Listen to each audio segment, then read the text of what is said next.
Hello, I'm Muriel, and I love true crime. I'm Nick, and I am not a fan. Thank you for joining us. Each week, I force Nick to listen to me tell him a story of a true crime. Welcome to Muriel's Murders.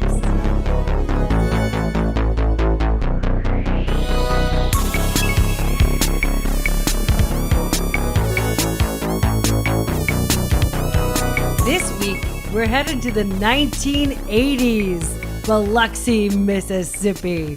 We're talking about contract killers, the Dixie Mafia, conspiracy theories, and some Muriel-style history lessons. This sounds like kind of a greatest hits episode a little bit. Yeah, I'm fascinated with this story. It's really interesting. Okay, so this is part one of the assassination of one of Biloxi's most prominent couples, Vincent and Margaret Sherry. I think I'm in the mood for this right now. Are you kidding me? 80s? The Dixie Mafia? Yeah, there's a lot going on. Okay, we're telling this in two parts because Yeah. there's a lot going on with this story. But this is pretty wild. And I did some kind of deep dive, like history context of like the story. I knew you'd be getting your hands dirty. I did. I got them very dirty. In fact, I wrote a whole section about like the Civil War and the Revolutionary War where I mixed up 18 and 1700s. And it took me like an hour to figure out. I was like, why isn't this tracking? I don't understand. This is Back to the Future. I don't know, man. I went to college like 15 years ago. We're tired, man. Do not hold us accountable. But we do want to take a quick moment and celebrate my brother Mario. Mario does our music here at Muriel's Murders, and he also just produced a song with the legendary Kansas City rapper Tech 9. The song is called Mega Grit, and we're going to put the link to the music video in the show notes of this episode. We're going to talk a little more about it. We're going to gas up Mario. We're going to fanboy just a little bit more in the outro of this episode about this new song. We're really excited about it, so stick around for the outro for that. And if any listeners out there are curious about how to get involved in our show, please check out www.murielsmurders.com/support. All right. This is a true story involving murder, violence, drugs, adult themes, etc. So if any listeners are like Nick and they're kind of sensitive about those things, you don't want to hear it, just listen to a different podcast. Yeah, we'll probably end up cursing and joking. So if you hate that kind of thing, take out your earbuds and just listen to the birds sing. I highly recommend it. All right, Nikki, are you ready to hear this story? No! Okay, let's get started.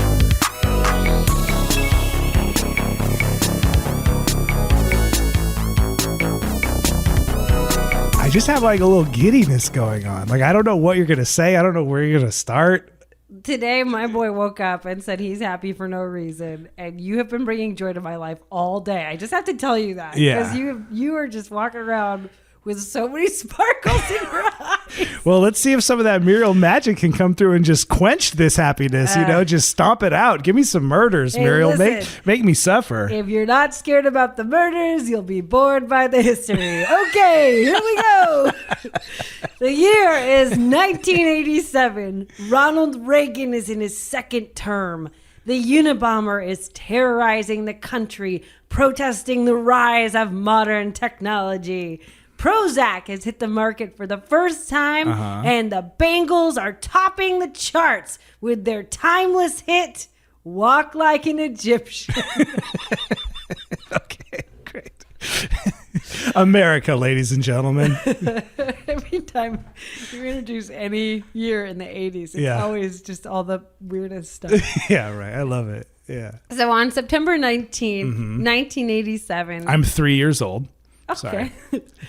500 of Biloxi, Mississippi's 50,000 residents are crowded into the Cathedral of the Nativity of the Blessed Virgin Mary for a double funeral. The town was mourning the brutal gangland-style murder of Circuit Court Judge Vincent Sherry Jr. and his wife, former city council member and mayoral hopeful, Margaret Sherry. Oh my God. The longtime residents of Biloxi had been married for almost 40 years. Vince and Margaret had been found by Vincent's longtime friend and law partner, Pete Hillette, 3 days earlier. They were shot to death in their family home. Pete and Vince started their law firm, Hallett and Sherry, in 1981. Pete Hallett was a put-together dude in the 1980s style. He had slick back hair, orange tan, thick mustache, impeccably dressed. You know what I'm talking about. Solid dude. Yeah. And although Pete Hallett was over a decade younger than Vince Sherry, he held his own. In fact, in 1972, at the age of 30, Hallett was appointed to the county court bench, becoming the youngest judge in Mississippi history at the time. After retiring from the bench, Hallett worked as a defense lawyer in Biloxi, eventually opening a practice with Vince.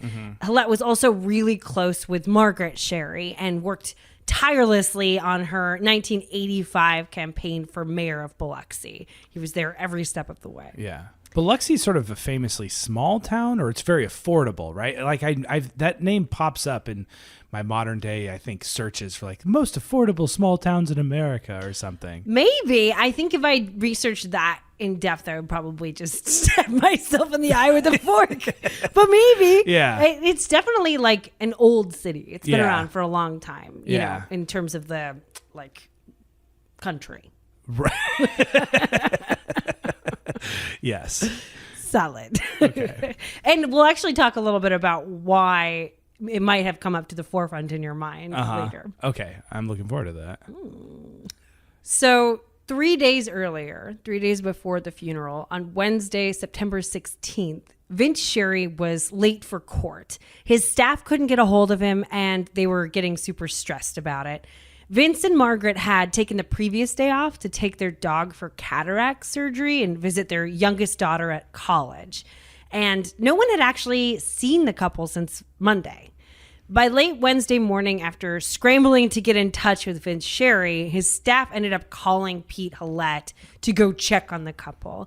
Pete first, he sent his wife Sandra over to the house. He's busy. He's got his law firm and stuff like that. So she shows up, and when she sees both the Sherry's cars in the driveway, Yeah. she gets nervous. I would totally be nervous. Hell yeah. And she says, you know, she calls Pete and she says, you need to go in here yourself. I'm not going there. Yeah, for sure. I'm not knocking on this door. Yeah. Yeah, hell yeah. The couple lived in the Ancient Oaks neighborhood of Biloxi. So that's flanked by the Chautauqua and Biloxi rivers and kind of tucked away next to the Sun-Kissed Country Club. So it's a very like pretty meandering. I mean, I've just looked at pictures on Google Maps, but it's just a very beautiful meandering area. It's like very far south in Mississippi, right? Yeah, it's like the farthest south you can get. So this is like the deepest south of the deepest south, pretty much. Yeah. It's way down there. And you got a mayoral hopeful and a famous lawyer murdered in their house in Ancient Oaks neighborhood. Yes. I like this Nick recap. Just as we go, just making sure I put these pieces of this puzzle together. Good. Somebody's got to. Okay. So Pete stepped over the newspapers and the mail piled up on the porch Bad and sign. entered the home. From the driveway, he had heard the couple's small dogs barking. And when he opened the front door, he was hit with the smell of dog feces. They had obviously been stuck inside of the house for days. Hallett moved slowly through the house, and when he found Vince's body on the first floor, surrounded by blood, he didn't wait to find Margaret. Vince ran out the front door and called police. Yeah.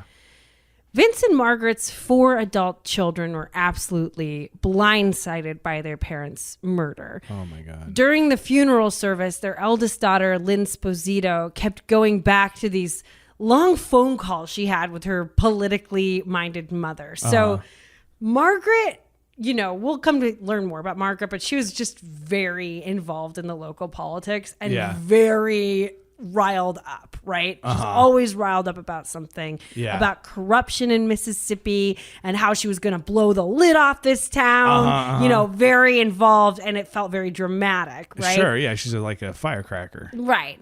And, you know, to Lynn Sposito, this is just more or less conspiracy sounding stuff, like the kind of one-sided conversation that you let roll on while you fold your laundry. Like, and I gotta say, we've all been on the receiving end of that phone call. My dad and I, that's about 90% of the phone calls we talk about. The other day, I swear to God, I called my dad because I got this kind of gig, this one-off job that was super, super fun and interesting. Yeah. And I wanted to tell him about it because, he I don't know why. Why? Because he never... Because you want him to think it's interesting. Right. But that doesn't really happen most of the time. But I thought, he'll want to hear about this. Yeah. So I told him about it. And then he was like, wow, that's so great. What's interesting about that? And then he told me a 20-minute story about a dream he had about the most beautiful bar he'd ever seen. And I don't even remember how it related back to what I was saying. I think in some peripheral way, like a word that I used or something like that. And at the end, I always have to choose between being like, well, I love you, Dad, or like, why did you tell me that? And I think age helps you with that. But, of course. So I was just like washing the dishes. And he was telling me about the stained glass windows and the wax on the bar. I was like, oh my God. So this girl has memories like that of her mom just talking about whoever she's got beef with in the town at the time. Yeah. And she's like, it's an hour. And at the end, she's like, so you want to hear about your grandkids? Yeah. But now, at her parents' funeral, Lynn wished she had paid more attention. Like, who are these people? Right? Who are these people? She's not saying specifically what's going on. She's saying stuff like, things are getting hot down here. Totally. But she never really asked, like, who are you talking about? Huh. The Sherry's 4 adult children were pleasantly surprised when Pete Hallett jumped up to make this off-the-cuff, loving eulogy.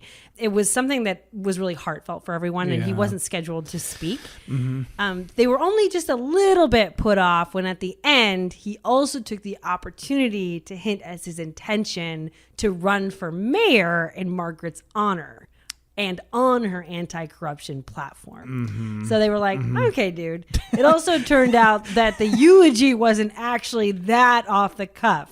Pete Hallett's staff had, after the funeral, passed out copies of the spontaneous eulogy to the press outlets that were there covering so this fool is using this as an outlet to announce his candidacy. Yeah, I think that though, according to Lynn, it really did feel like important. Like it was probably the most powerful eulogy at this funeral. It was like a very wonderful thing for him to do. And she was really grateful for it at the time. Yeah. That is like, it was less like... straight up opportunistic. Well, it was, but then it's kind of like people contain multitudes, right? Sure. Like at the time it kind of felt like, okay, well, he could probably be both of these people. Yeah. Right? Right.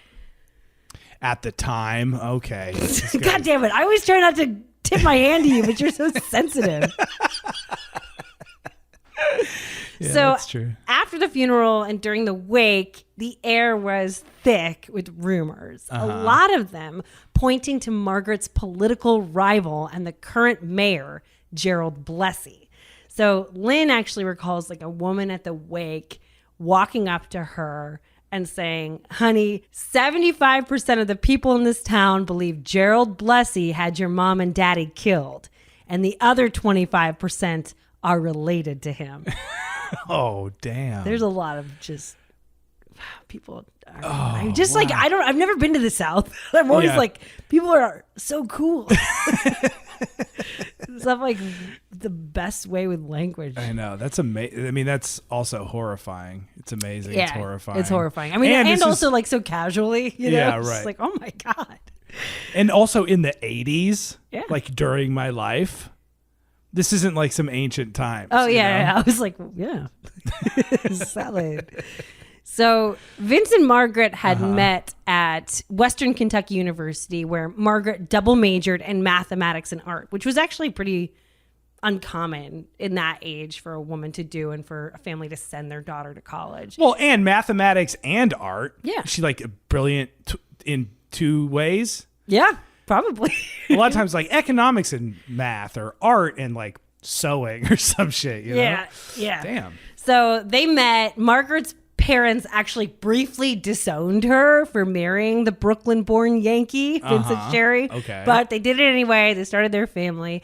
And after college, Margaret took her double major and she worked for an architect and was the breadwinner for the family, while Vince joined the military and put himself through law school. So two very ambitious people. Sure. Specializing in military law, Vince worked at several military bases, moving his young family around. I think the longest stint that they did was in Vietnam. They were there for a number of years. Oh, interesting. Eventually, in 1970, Vince retired from the Air Force with the rank of lieutenant colonel. The family settled down in Biloxi, where Vince worked as a criminal defense attorney, and Margaret got involved in local politics. So these two had a fun relationship. Okay. Good. Margaret was a hardcore conservative Republican, while Vince was a Democratic defense attorney. So like their personalities, at least their public personalities, was Vince was this like fun, gregarious, easy to talk to dude. Yeah. Margaret was more of a hard-assed, like strict, like tough ass knuckle slapping nun kind of personality. She's like taking on, she's really tough, you know? Right. And that was back in the day when people on opposite sides of the political spectrum still like got married and liked each other. Yeah. So that was still possible. They were always a really well-respected and loving family, but they had their moments because I don't know. I'm dark or whatever. Like I read a bunch of this and a few stories for the family popped out to me that feel like these two stories might be enough to just kind of fill out this picture after we talk about accomplishments. Okay, good. So the first was there's this family legend that Lynn Sposito talks about the time Vince punched Margaret in the face in front of her mother after Margaret suggested he cook dinner. So then Margaret took him into a back bedroom, pulled out a gun, stuck it in his face, and said, "You're going to go out there and apologize to me in front of my mother." And he did it. So that's one thing. And then the other one was... Wait, like you're like, I might be a little dark, but here's the story of the darkest shit imaginable. I'm just saying, like... I read a lot of stuff about this couple. It's all really interesting. The book that I read, it's called Mississippi Mud by Edward Hume, has a lot more family anecdotes. Some of them are really drastic. It's a different time period, and I'm not trying to excuse all that kind of stuff. Yeah, but right. like, it's just interesting because I think generally, you know, the idea is when we think of an idyllic family, has a certain look to it. And I'm just saying also when you read the biography, they're punching each other and pulling guns in each other's face. It's pretty wild. I mean, I don't know why I'm just like thinking about my childhood and things like that. Sure, But I course. definitely have a few stories of like that I tell that I think are funny. And then people go, "Oh my God." Yeah, afterwards. right. Of course. So there's something I relate to that, you know, where you go, "Oh yeah, da, da, da, da, da, there's this gun." And then people are like, "Jesus Christ." Yeah. One man's chuckle is another man's record scratch. Yeah. I mean, Lynn Sposito and the other kids talk about their parents really fondly. And some of these are kind of almost like these dark jokes. You know what I mean? Like, Sure, I get it. I give that. Yeah, I you know, that's fair. after the funeral, for instance, the Sun Herald was interviewing all of the kids about their parents. And Eric Sherry, who's their oldest son, told this amusing anecdote about how he stole $4 from his mom's drawer and his dad caught him. And this is the quote from the paper. "I took the bus downtown to a record shop and bought some 45s. My father found these and whipped me really bad. He brought over a friend of his who was in the CIA and told me they were taking me to jail. My father drugged me out into the living room and I was just about to go out the front door and he said, 'Just don't do it again.' And he was 7 years old at the time." Just sobbing. But like, this is like the happy memory that he's talking about at his parents, like right after his parents' funeral, to this newspaper. Right. The time my father and his CIA friend like psyoped me. Yeah. I mean, 7, man. He was know. like a kid. But like I said, the kids insisted it was a very deeply loving family. Like their dad cried when each of them went off to college. Mom and dad had a really deeply loving and romantic relationship despite all the political differences. They felt like they were a very solid family union. So taking all of that into consideration, Biloxi was an interesting place for the odd couple. A world of white-columned antebellum mansions, oak-lined streets, and like hanging Spanish moss with a long and storied place in American history that also had a long and storied history of grifting its ass off. Okay? So right. when their Sherrys were making their home in Biloxi, they each had to choose which Biloxi they were going to work for.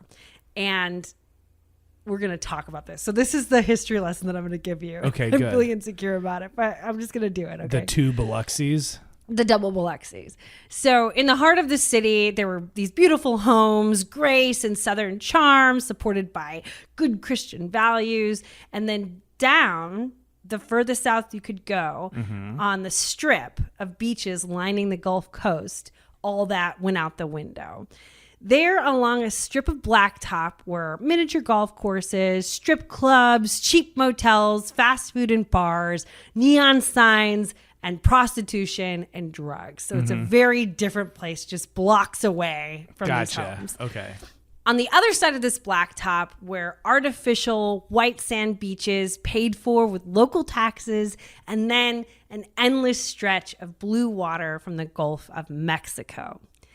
So I'm going to tell you some history. Good. I thought all of this was really interesting. I'm not sure if you will, but we're going to give it a shot. I have a feeling you have a pretty good batting average with this stuff. I think it's going to be good. Okay, so some of this is just a series of events that may or may not have led to the creation of this strip in Biloxi, but it kind of gives it context. Great. Okay, so we're going to start with a little thing called the Whiskey Rebellion. In 1791, a few years after the Revolutionary War, the federal government tried to make some cash to kind of make up for the war by levying its first domestic tax. So this was a super heavy tax on booze, which was Secretary of the Treasury Alexander Hamilton's brainchild. Right. I remember this from the musical. Yeah. He's like, we're going to get frisky if you try to tax our whiskey or something like that. So that is what he says. Something like that. I know. I got excited about this because of the musical. So let's be real. So people were used to, especially on like the Western frontier, people were really used to bootlegging their own liquor, and they were not feeling the tax at all. Sure. And they also, this kind of is credited for being one of like the root sources of this idea of like states' rights. One of the first times that people felt like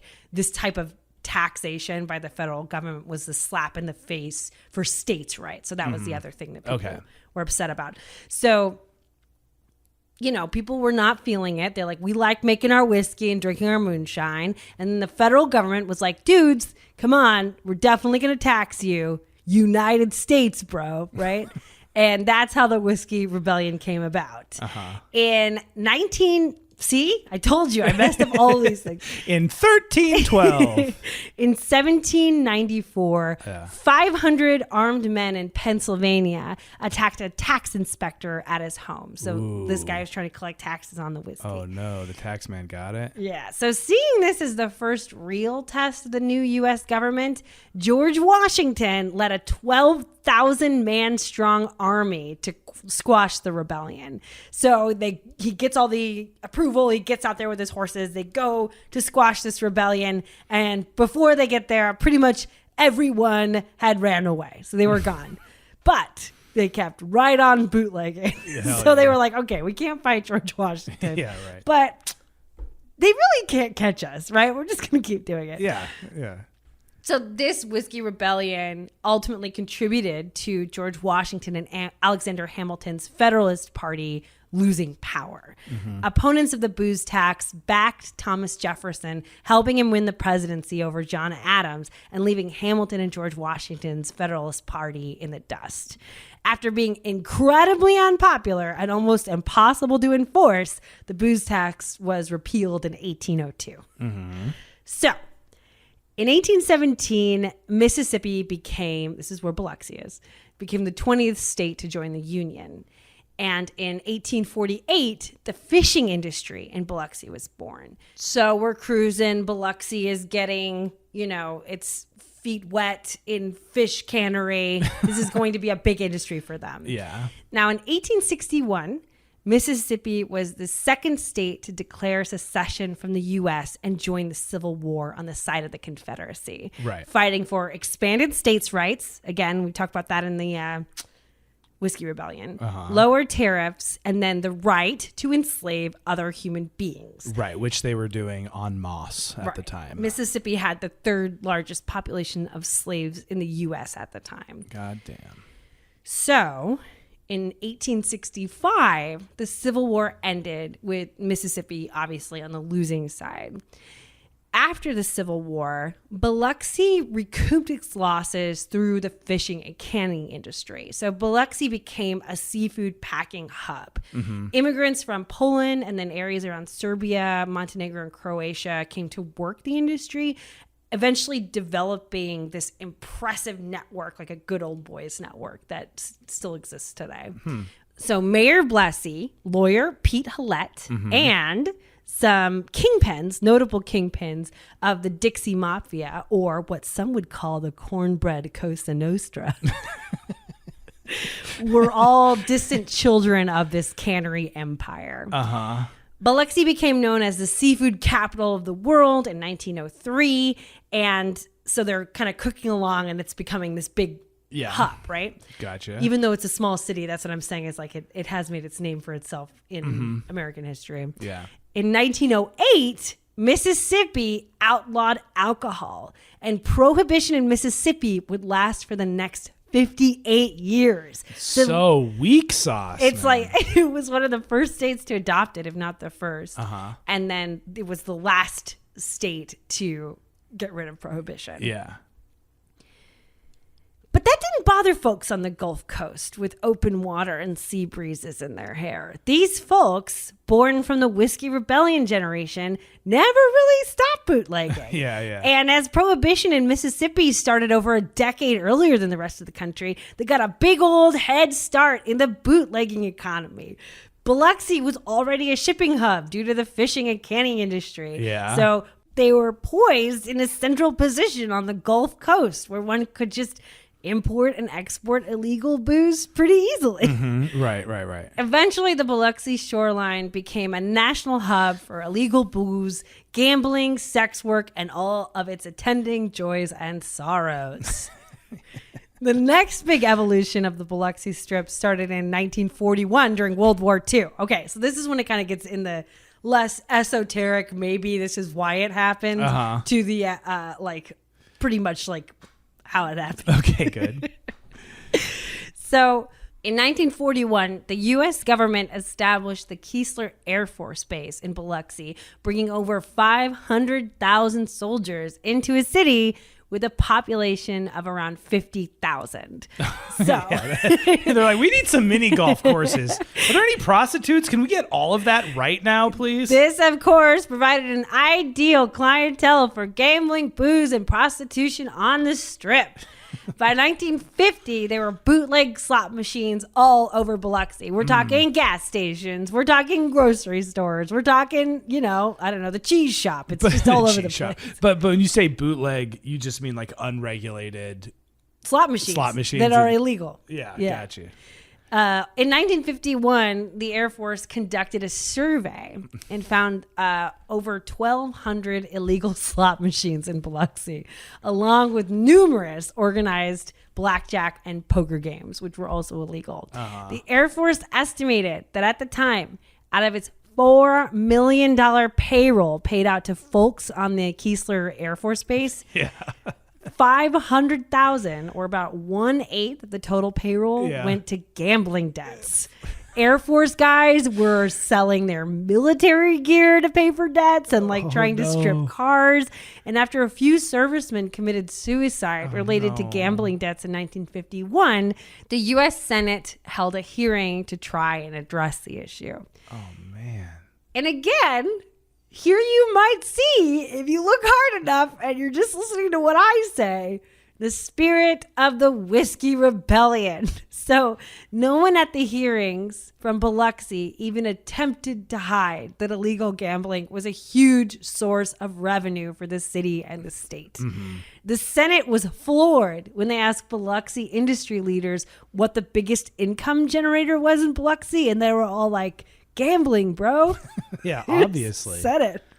Police openly admitted to being paid off by criminals and defended their cut of slot machine income, saying the $200,000 a year cut was a crucial source of income for the local police department. Damn. They said they straight up would be like, so what we do is we record all this income as disorderly conduct fines.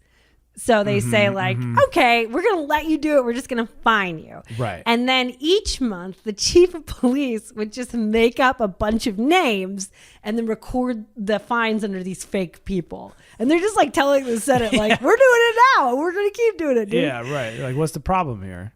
So all of us came out and there was a little bit of a pause on gambling and stuff like that. But pretty much the hearing did very little to deter illegal gambling. And after a few months, the strip blew up bigger and badder than ever.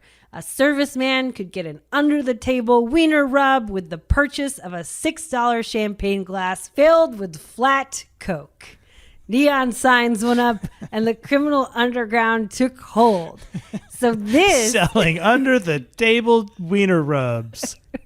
This was the heyday of the Dixie Mafia, which is basically not at all what we think about when we think of mafia. It was just a loose collection of mostly Southern-born criminals who ran this strip. There was no sort of hierarchy within the system or a family system. It's just so it really wasn't organized. No, it was just this is more of a moniker given by newspapers and stuff like that. And we're going to get really into the Dixie Mafia in part 2. I'm excited to tell you about it. Yeah, of course. There is some organization to it in terms of people who know each other and stuff, but it's nothing like, it's just a tiny town. Everyone knows each other. Well, this spanned across 6 states. There's tons of murders. There's a lot of stuff that went down with the Dixie Mafia. They have a really long history, but it's not this idea that one person is in charge and then there's rank and file people underneath them and rules and initiations and country of origin having a piece of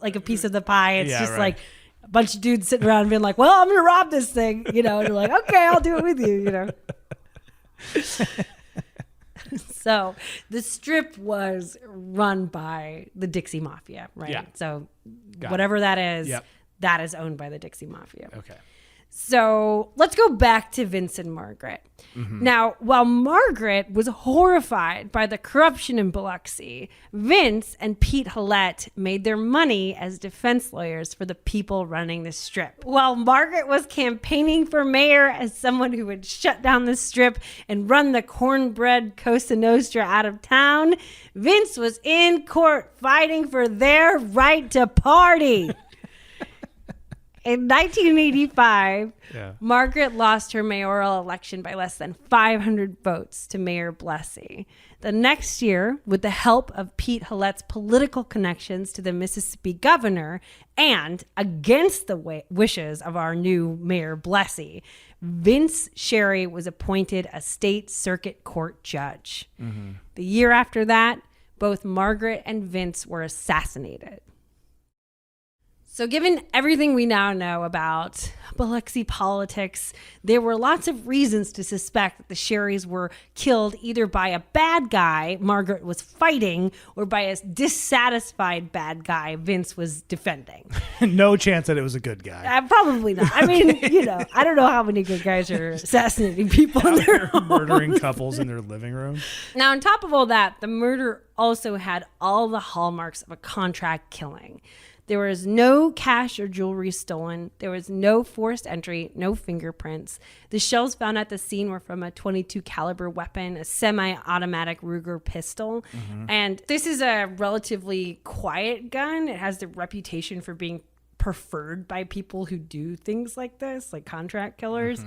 I guess I don't know anything about guns. I've read a bunch about this, but some of it's kind of like, maybe I'll say something dumb. But essentially it's like a relatively quiet gun with small ammunition, less likely to produce an exit wound. Seems like you'd also have to be close. Yeah, you have to be close. Yeah. And the idea is that these smaller bullets tend to ricochet around a skull or a body, so they cause the maximum amount of damage in a quiet, cleaner way. So that's why.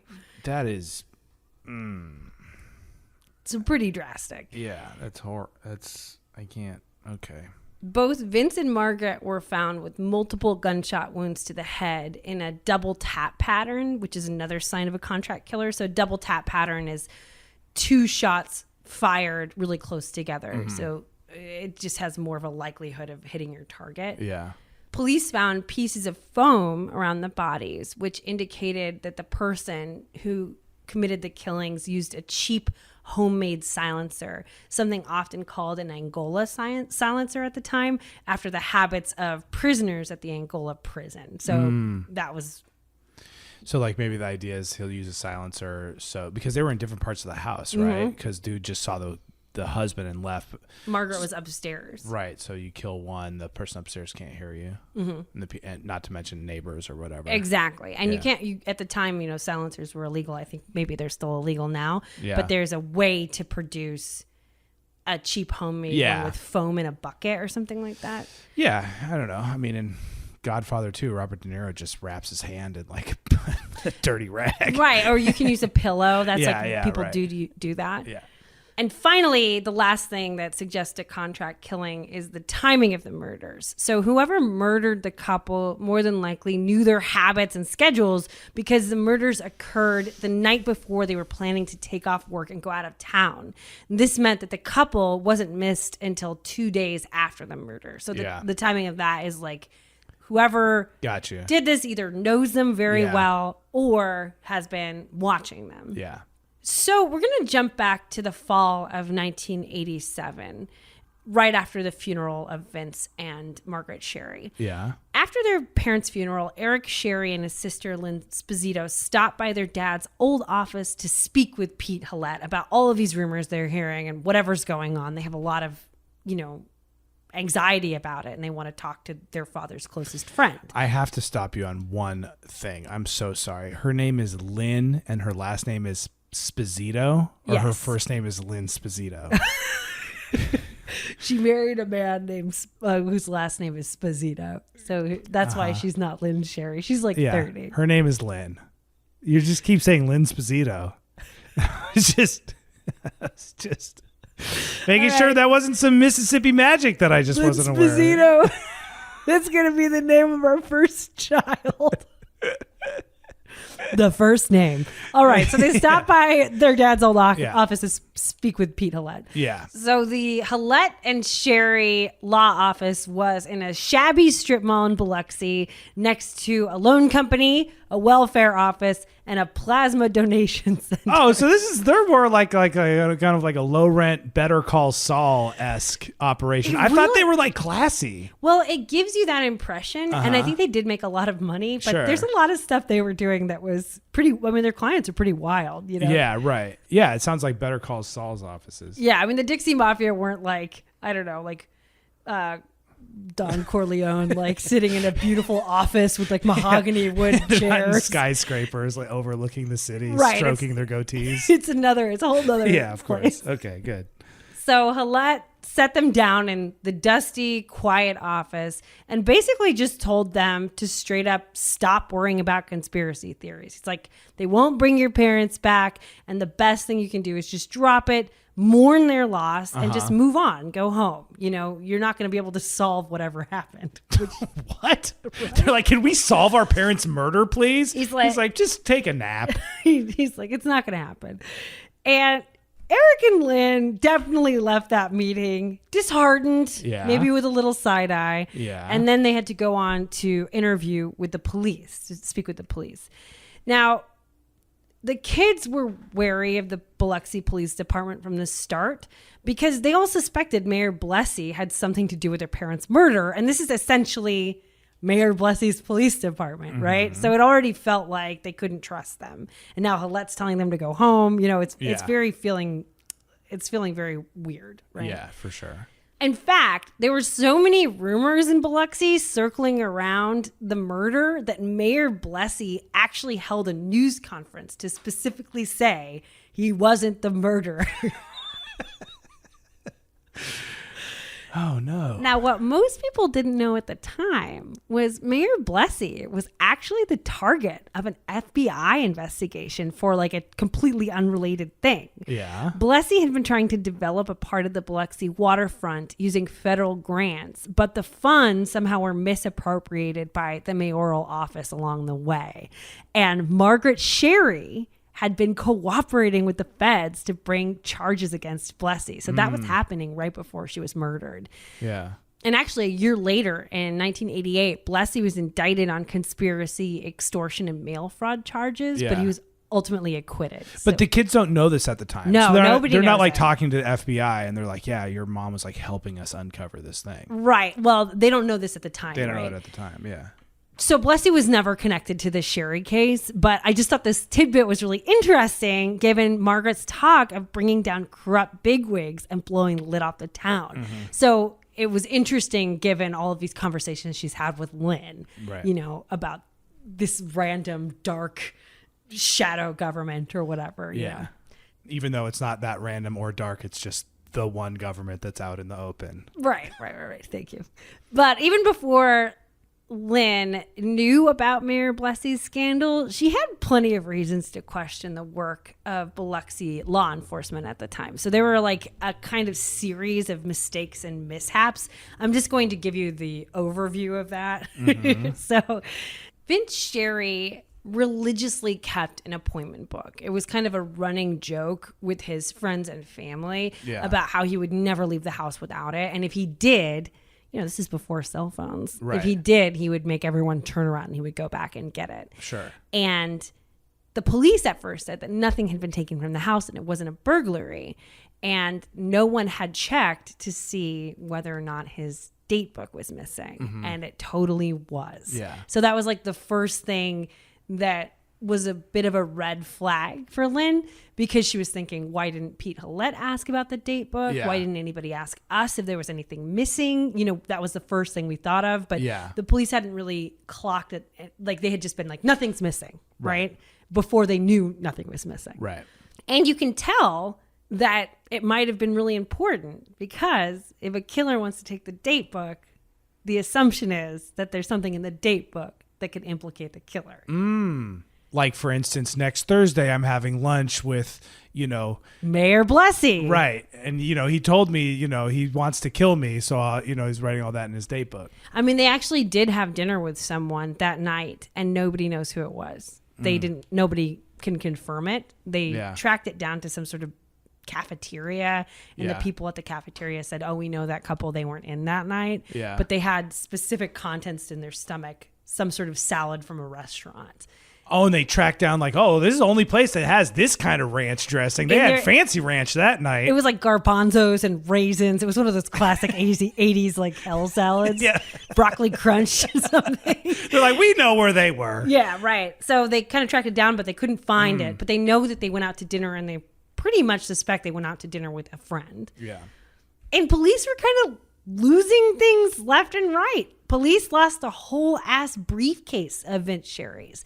The other thing they did is, after investigating their mother, Margaret Sherry's briefcase, they released it into the custody of a woman who she was in opposition to on the city council without any explanation. Basically, this woman was like, well, I want to see her briefcase. Who know, like, they don't say why. Maybe they just gave it to her. They just gave it to her. And the family was like, why did you give that to her? And they're like ideological opposites. She's like on Team Blessy, you know? So Margaret, that's one of the people that Margaret thinks she's going to blow the top off, you know, whatever. Right. There was missing mail from the home that was completely unaccounted for. Vince had a piece of paper with a woman's name and phone number in his pocket when he died, and no one checked up on the lady. They didn't call the number. This is all stuff they kind of found later. Yeah. And probably the biggest mistake had to do with the suspected killer's vehicle. Basically, neighbors had seen a yellow Firebird in the neighborhood the night the Sherrys were killed, and there was a yellow Firebird that had been recently stolen from a local car rental agency. So right after the murder, police scoured Biloxi looking for this yellow Firebird and didn't find it, so they eventually wrote it off. And Biloxi is a very small town. Yeah. Then, 8 days later, it's just found parked out in the open at a nearby apartment complex. The residents said, yeah, this has been here for 8 days. We just were like, whose car is this? So it had been out in the open the entire time. Now, upon inspection, police found that the dome light had been disabled. So this is an indication it was probably used by someone trying to keep a low profile. So this is another box check that it might be the car of the killer. Yeah. Police were able to pull hairs and fibers and a couple fingerprints from the car. Now, police told Lynn that I have Sposito written in here. Just say Lynn Sposito at this point. Now, police told Lynn Sposito they were sending the contents to an FBI lab, but actually, this evidence stayed in a locker for months. The police got some bad information and they mistakenly thought the car had been stolen after the murder. So thinking they didn't have the right car after all, they gave the Firebird back to the rental agency, who then turned around and sold it, all while telling Lynn Sposito the FBI lab was just real backed up and they'd have the results any day now. Oh my God. And they were lying to her about that. Yeah. But police were fairly certain Vince Sherry had an idea of who was after him. And this was like their first, we're on the right track. At least we're looking for a killer. Mm-hmm. They even came across a recording of Vince at court talking about it. So during a domestic abuse trial about 4 months before his murder, Vince Sherry was recorded saying, quote, so he's talking to this woman and she's talking about being scared of her spouse who is going into prison. Yeah. And this is how he's comforting her. I don't know how comforting it is, but this is how he comforted her. He said, quote, would you believe in the last 2 weeks I've had an out-of-state threat on my life and an in-city threat on my life, and I know where it's coming from, but I'll see myself in the pits of hell before I'll be afraid of these people. So I don't know. Yeah, he's comforting her. Yeah, he's just telling her, don't be afraid. Yeah, you're being a wiener. Somebody's trying to kill me. Yeah. Right. I don't know. But anyway, that's what he said. Okay. And Vince never named the person threatening him. Mm-hmm. So. And he never filed a police report or anything. No. Mm-hmm. And this means from the beginning, police just didn't have very many official suspects. Okay. So this next chunk happens roughly over the course of 2 years. I'm just going to kind of break it down in a bite-sized way so it's a little easier to understand. Great. So the main suspects in the crime ended up being a cocaine trafficker and client of Vince Sherry's named Diamond Betsy Inman and Margaret and Vince Sherry's eldest son, Eric. Oh, really? So those were the two top suspects at the beginning of the case. Whoa. Now, Diamond Betsy didn't pan out. That was all make-em-ups. At one point, she had accused her attorney, Vince Sherry, of stealing from her while she was locked up. She had a lot of cash. She had been trafficking cocaine. She was really famous for having this huge diamond collection and all these crazy cars. She's pretty off the wall. Yeah. I could do a whole thing about her, but I don't have the time. Yeah. But she's basically like, Vince Sherry stole a bunch of stuff from me. He had access because of client attorney privilege and what I've given him to like get into lock boxes and do all this stuff, and he stole from me. Yeah. So that led her to be a suspect? Well, she hinted at retaliation. She was pretty open about being mad about him. But when the police actually sat down and interviewed Diamond Betsy, she said she had found God and she didn't know anything about the Sherry murder. She was just like, I don't know. I'm over I it. sold my cocaine. Now I'm at church. What do you want? Well, she's in jail, but yeah. You could be in church and in jail, you know? Now, Eric's journey to being a suspect is complicated, but it boiled down to two key points. One, he was secretly an adopted child. And two, he was a low-level pot dealer in Florida. So basically, the police theory was that Eric was this bad boy living in Florida, selling a little bit of drugs. And he killed his parents in a rage after finding out he was actually adopted. So the big family secret was that Eric was actually Margaret Sherry's biological nephew. Yeah. And the only person who knew, besides their parents, about the adoption was their oldest kid, Lynn Sposito. Yeah. So that's one thing to keep in your head, Okay. right? And police thought, like, when Eric got to the scene of the crime where his, parents were found, that he was eerily calm and more focused on the care of their dogs. They had this feeling like he just wasn't grieving in the right way, right? Which is pretty common. you know. Yeah. You can't judge anything on that. No, you can't. But Yeah. they were like, he wasn't sad enough. He wasn't Yeah. crying. He was cold and calculated. And on top of that, a couple of friends had told police that Eric had mentioned an impromptu trip to Biloxi on the night of his parents' murder. So it turns out, one, Eric was fully proven to be in Florida on the night of his parents' murder. Two, he was cold to police when his parents were murdered because he felt local officials had something to do with the murder. And he was like, I'm not going to give him the satisfaction of like intimidation or sadness. He was really angry. Were the police also pissed at the dad because the dad's always, representing the criminals? I didn't hear a lot of that, but Okay. maybe. I don't really know. They're not. I was just wondering if they're just mad at his mom or if they were also mad at both of them. I think the idea is not necessarily that they're mad at anybody. It's more that they work for Biloxi. And so like politically, they just feel like they're not going to put a lot of work into helping the Sherrys solve the murder. Okay. But it's complicated because also Biloxi has this long history of like paying off officials and bribing cops and doing all this stuff to kind of look the other way. So someone like a clean them up person like Margaret is annoying. Yeah. Right? Yeah. And the third thing that turns out is Eric actually didn't know he was adopted, even at the time of the investigation. Lynn ended up having to plead with police not to tell them. She was like, hey, dummy, I'm the only one who knows. And he's not mad at me. He doesn't know. Don't give him a lie detector test and ask him. Yeah. Like, he just lost his parents. He doesn't need to know that they weren't actually his parents right now. She felt like she really didn't want him to know. And for that reason, she really didn't want him to take a lie detector test because he had an airtight alibi. Everyone saw him. Neighbors, friends, family saw him in Florida barbecuing on the night of his parents' murder. Yeah. And she just felt like what you're going to do is blow the lid off of this kid's stability. Right. Yeah. Understandably. So there was some back and forth about Eric taking a lie detector test and a drug test, but ultimately the police's focus on Eric made the Sherry family even more convinced that the investigation was a sham. They felt like they were just targeting the family over and over again.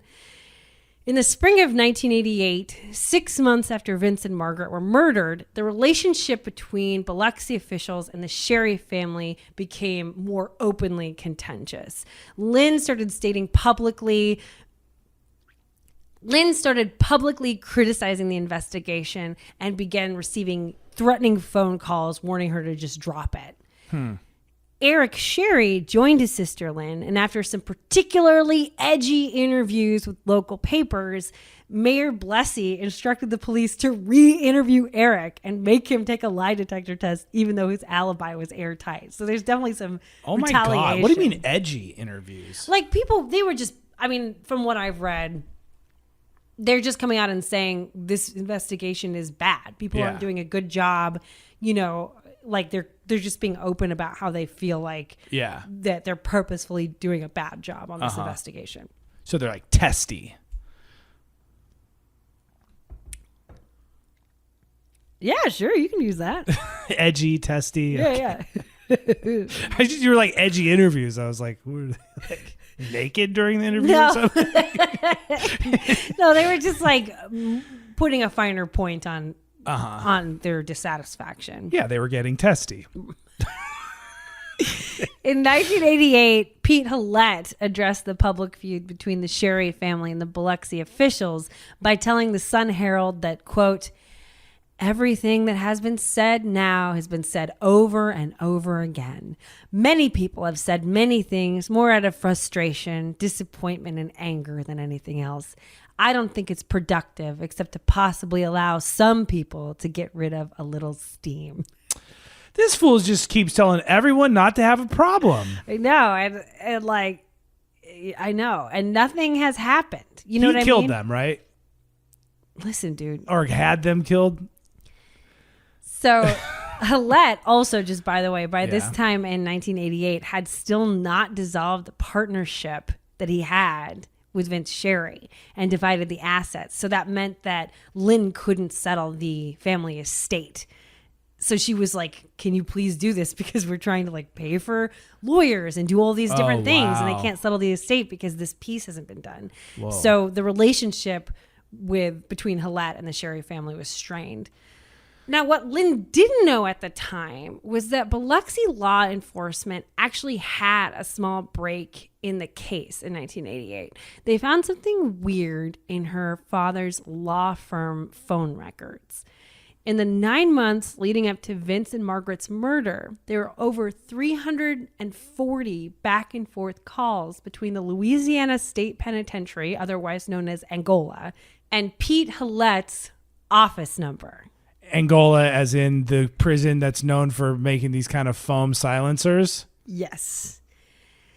So, for anyone who needs to know, this is like an absurd amount of phone calls to have between a lawyer and their client over 9 months. Like, lawyers are like, yeah, maybe 2 a month or 3.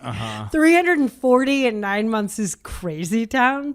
The calls were made between Pete Hallett, an inmate named Kirksey McCord Nix Jr., and Pete Hallett's paralegal, Sherry LeRae, who also happened to be Nix Jr.'s girlfriend.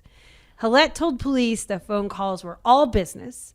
Nix Jr. was his client, and he had hired LeRae as a favor to Nix to take care of Nix Jr.'s smaller financial matters, a.k.a., keeping an eye on Nix's money for him. And Sherry LeRae shook her big, poofy blonde head in agreement. Police interviewed Nix Jr. at Angola, and while odd, their stories all checked out. They just couldn't find any connection to the Sherry murders. They were like, this is their relationship. I'm sorry. He's not just calling his lawyer. He's also calling his girlfriend. We'll talk about that later. But basically, Hallett just on paper called Sherry LeRae a paralegal. And that meant she got client privilege. Like client, what is it? I don't know. Attorney-client privileges. Yeah. So when she called Nix Jr. at Angola, their calls weren't monitored, and she could send him like nude pics and stuff, and they wouldn't like catch it. She was sending him like nude pics and pot and stuff like that. If I go to jail, we are getting you a paralegal job. Oh, that's yeah. guaranteed. That'd be tight. That's so tight. Also, I'm sorry. I'm in jail for 9 months. I'm going to call my lawyer 300 times. Okay. Well, I swear, I have one number I'm dialing. No, maximalist freedom. Stop. So after police meet with Nix Jr., they say, did you do it? He says no. They say, well, case closed. The entire case was passed on to a brand new investigative team. No one from the department looked further into Sherry LeRae or Nix Jr., and the FBI refused to get involved as there wasn't a federal crime committed. So, hold on, I'm so sorry, but was Nix Jr. locked up at the time of the murder? Yeah. So there's no way he could have done it. It's just weird that there was this many phone calls. Yeah. I mean, the phone calls couldn't have happened if he wasn't in jail, right? Well, but they happened because you said, in the 9 months after the thing. Right. No, he's still in jail. Okay. We'll talk a lot about Nick's later in the next episode, but he was in jail for murder. He was not getting out. So he's a crazy killer. Okay. Not getting out. Okay.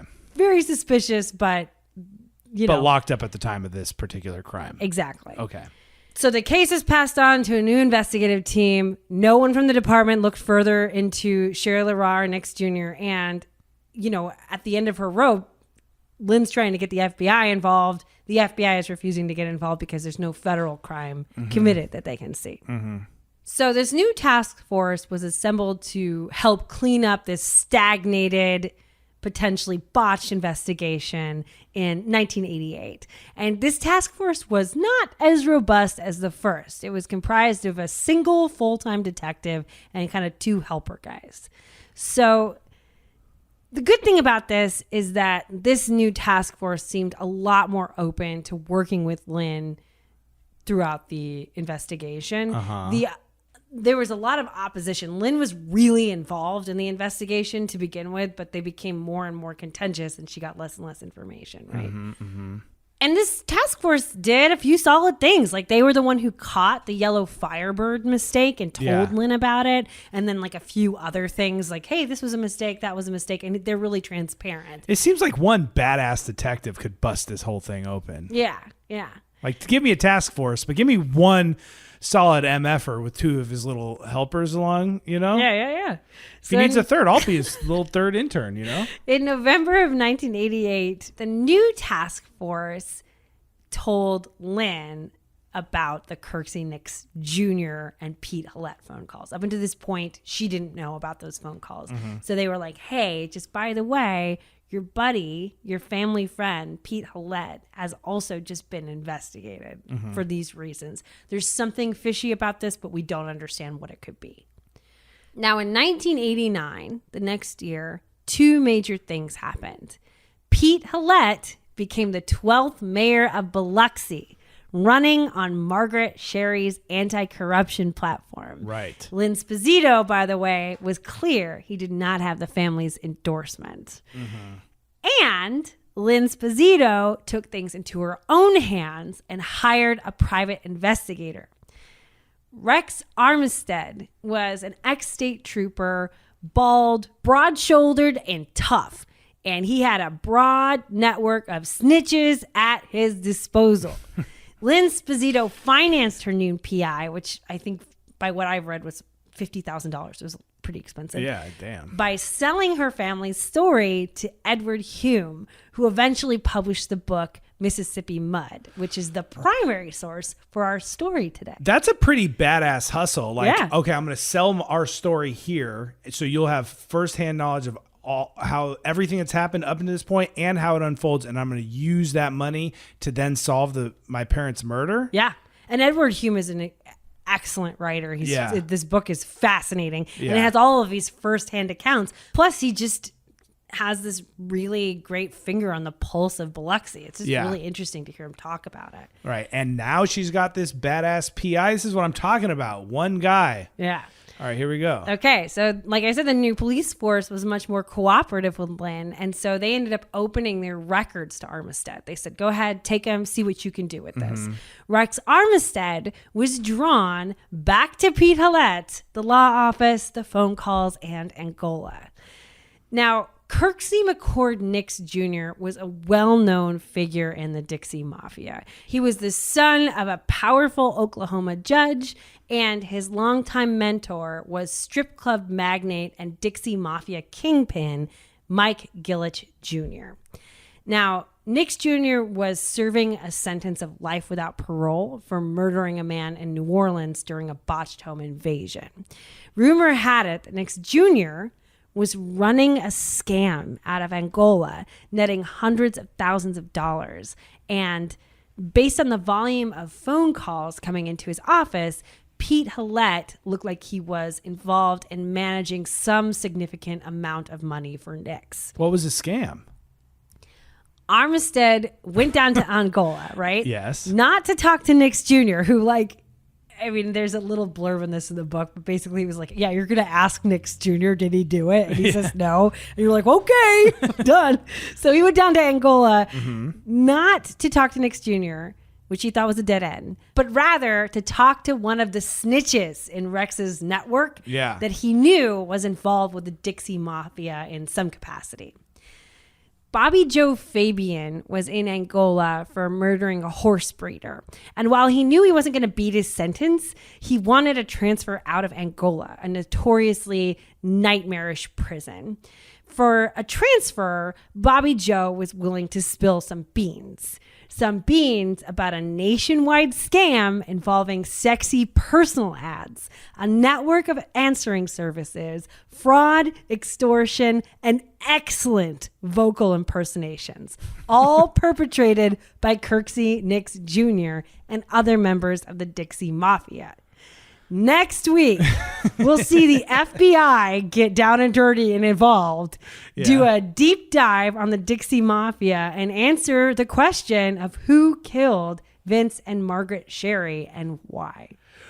Right here next week on Muriel's Murders. And as always, we're going to try to get it out early on patreon.com/murielsmurders. No promises. Do you want to give us some sources, little Miss Researcher? Okay. Mississippi Mud by Edward Hume. Great book. I highly recommend it. Good old Wikipedia helping me figure out when the hell the Civil War was. All these 1600s and 1800s. I tell you, I almost messed this up so bad. I caught it and I was like, woo! And also, there's a great series called The 1980s, The Deadliest Decade. I was watching it. The production's really funny and great. But anyway, season 2, episode 6, The Dixieland Murders is another source that we used, and it was very informative. I love it. Well, this is really living up to all the hype that I didn't know existed until you did the intro for the show. But thanks, Nick.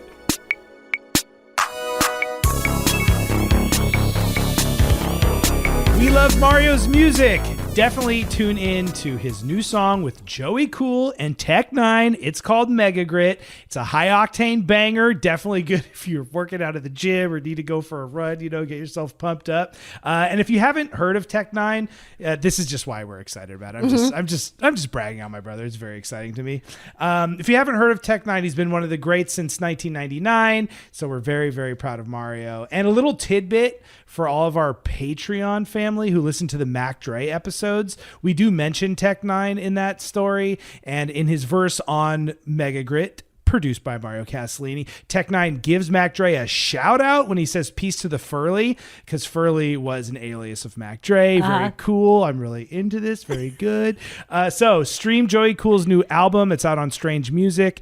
The album is called The Chairman of the Board. Mario has 4 beats on it, including Mega Grit. Follow Mario on Instagram at Casalini Beats, and I'll put the link to the music video in the show notes of this episode. Okay, very cool. Moving on. We love that you, was Mario. very good.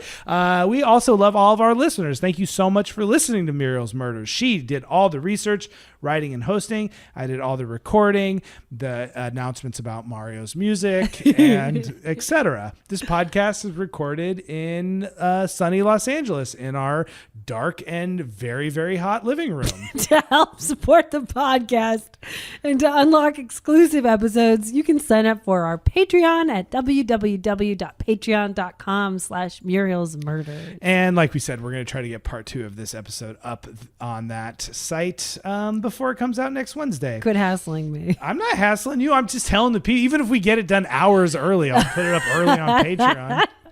You know what I mean? I love our Patreon people. Anyways, follow us on social media at Muriel's Murders, blah, blah, blah. You know the deal. Rate and review Muriel's Murders on Apple Podcasts. It does help us grow. We read every single one. We really like getting compliments, so go ahead. That's it. We already talked too much about Mario, so that's it. Okay, that's the end of this episode, and we love you very much. Bye.